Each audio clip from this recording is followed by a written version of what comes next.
I'm Carlos Diaz in for AJ Hammer with big news breaking tonight. Behind the breakup, Demi and Ashton are no more. And tonight we're getting brand new insight into just how their relationship unraveled. And you gotta remember, Demi and Ashton went from being the odd couple whose 16-year age difference was all what people could talk about to becoming a prototype for making blended families work in Hollywood. Oh, how far they've fallen. Now, in the middle of the whirlwind of cheating claims against Ashton, Demi officially pulls the plug. She released a very personal statement. He tweeted his own. And in a newly released interview, Ashton's own words are shedding some light on his relationship with Demi. So, what is the real story?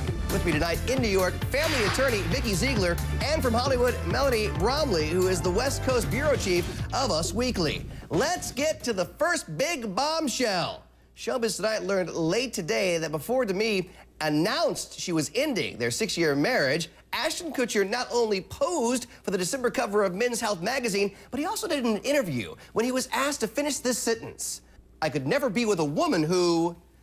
Kutcher replied, "Wow, that's tough. I could never be with a woman who felt like she needed to change me," adding, "I would just like a woman someday, somewhere, at some point in my life to say to me, 'You're a great listener.' Haven't heard it yet, and that's a superior compliment to get from a woman, but I'm going to work on it." Whoa, a 1-2 punch. It sounds like he believes that Demi was trying to change him, and he also sounds like he's ready, maybe already moved on from their marriage when he did the interview. Vikki, I think this makes him, to me, it makes him look bad. What do you think? Oh, yeah. Bad, bad, bad. You know what? I think we've seen Ashton Kutcher on Twitter really type some foul ups. I mean, at the end of the day, listen, your marriage, the world is watching your marriage dissolve right before your eyes. You know what? Take the high road, especially in light of the fact that they have a 15-year age difference. You know what? Show people it's not really about that. But you know what? He doesn't have marriage on his mind, clearly. And that really, you know, shows me that this marriage has been perhaps over, and he's not taking it as hard as Demi in terms of her Twitter response, you know, that she holds values and vows seriously, insinuating that trust may have been a real problem here. I know, I want to get to that in a second. You know, you add this new bombshell to Ashton's tweet about his marriage ending, which he posted after Demi released her statement. Here's what Ashton wrote. "I will forever cherish the time I spent with Demi. Marriage is one of the most difficult things in the world, and unfortunately, sometimes they fail." A lot of people are asking, where's the apology? But you know what? I mean, I guess if he apologized, then he'd basically be admitting that he screwed up. I personally think he should just keep his Twitter and his trap shut. But Melody, do you think Ashton would help smooth out his rep if he just set the record straight for good? I think he should set the record straight. We all know what happened. We all know what the truth is. And I think there's got to become a time where he has to admit to what went wrong in the marriage and his part in it. The fact is, the marriage failed here, but it's because he was a big part of that, and he should take some responsibility. Now, we have not confirmed, of course, you know, Ashton's straying, if you will, so got to point that out. And I got to say, hearing all this from Ashton makes me feel even worse for Demi. Her statement was so riddled with pain when she wrote, "It is with great sadness and a heavy heart that I have decided to end my 6-year marriage to Ashton. As a woman, a mother, and a wife, there are certain values and vows that I hold sacred, and it is in this spirit that I have chosen to move forward with my life."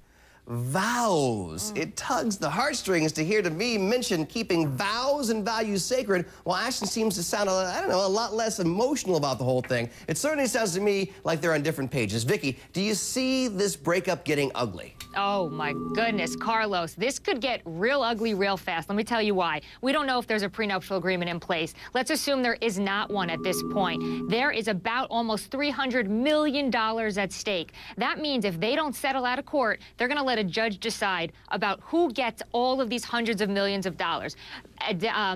Ashton Kutcher has interests in restaurants. They have businesses together. There's a lot at stake. I mean, this could get really ugly really fast. And listen, when somebody's alleged to have cheated, you know, there's no reason to say, hey, listen, let's do it amicably and split it up. I think this could get really, really big, and fireworks could implode.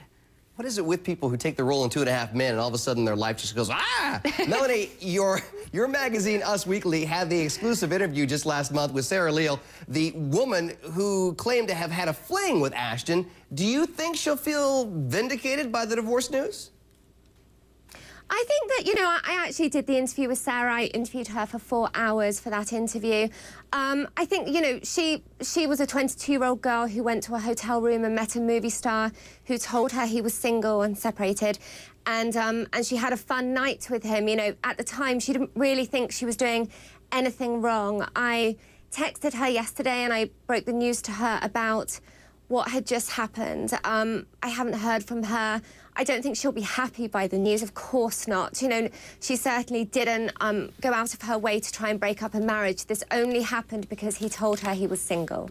All right. Well, of course, everyone wants to know exactly why Demi decided to call it quits. And for our Showbiz exclusive poll tonight, we are asking you, Demi Moore and Ashton Kutcher split, what do you think was behind the breakup? Age, infidelity, or the pressures of fame? Let us know what you think. Vote at hlntv.com/showbiz tonight. All right, I've got to move on to more breaking news tonight. The Kim Kardashian divorce drama. Kim's ex, Kris Humphries, has spoken publicly for the very first time since Kim abruptly filed for divorce 72 days after their fairy tale wedding. Showbiz Tonight was right there at Kris's event for Sector Watches, for which he is a spokesman. Watch what he said about life after Kim. I'm happy to be here. As you all know, it's been a difficult time in my life, and I'm so grateful to Kris, Phil, and my friends at Sector for their unwavering support. Wow, short and sweet, just like his marriage to Kim. Melanie, you think he is waiting for a big payday to speak his mind? I really don't know. I'm kind of like, I'm not sure whether it was part of their separation agreement that either of them would not speak, but it's very clear that in her show, something will be addressed as far as this is concerned. And so Vikki, he will obviously need his own platform as well.